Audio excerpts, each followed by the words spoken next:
Aliens ఉన్నమాట వాస్తవమే, అవి ఉన్నాయని నేను కూడా నమ్ముతున్నాను అని ఒబామా అయితే ఒక ఇంటర్వ్యూలో స్పష్టం చేశాడు. కాకపోతే ప్రపంచమంతా కూడా అమెరికాలో ఒక రహస్య స్థావరమైనటువంటి ఏరియా 51లో ఈ యొక్క ఏలియన్స్ ఉన్నాయి, వాటిని రహస్యంగా దాచారు అన్నది మాత్రం అవాస్తవమే, అందులో ఎటువంటి వాస్తవం లేదు అని చెప్తున్నారు. అలాగే ప్రపంచంలో అనేకమైనటువంటి ఎన్నో గ్రహాలు ఉన్నాయి. ఈ గ్రహాల్లో ఎక్కడో ఒక దగ్గర ఈ జీవం అనేది ఉండి ఉండొచ్చు అని కూడా ఒబామా చెప్తున్నాడు. వాస్తవం ఏంటంటే ఖచ్చితంగా బహుశా ఇలాంటి భూమి కూడా ఇంకొక దగ్గర ఉండొచ్చు. అంటే సైంటిస్టులకే కాదు, ఎవరికి అంతం కానీ అర్థం కానీ ఏదైనా ఉందంటే అది విశ్వం. మనకి ఈ సముద్ర భాగమే అర్థం కాదు, మన భూమిలో ఉన్నటువంటి సముద్రమే అర్థం కాదు, ఈ భూమి లోపల ఉన్నటువంటి కొన్ని ఇదే అర్థం కావు.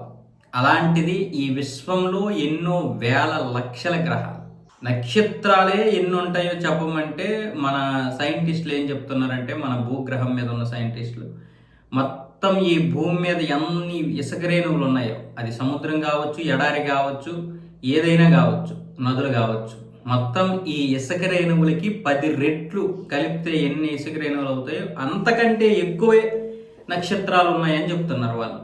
అలాంటిది మరి ఎంత ఉంటుంది ఈ విశ్వం, అందులో ఎన్ని గ్రహాలు ఉంటాయి, ఎటువైపు ఏ గ్రహం ఉంటుందో మనకేం తెలుసు, ఇక్కడ ఈ గ్రహం ఉందన్న విషయం ఎవరికి తెలుసు. కాబట్టి సైంటిస్టులు తెలుసుకోవలసింది చాలా ఉంది.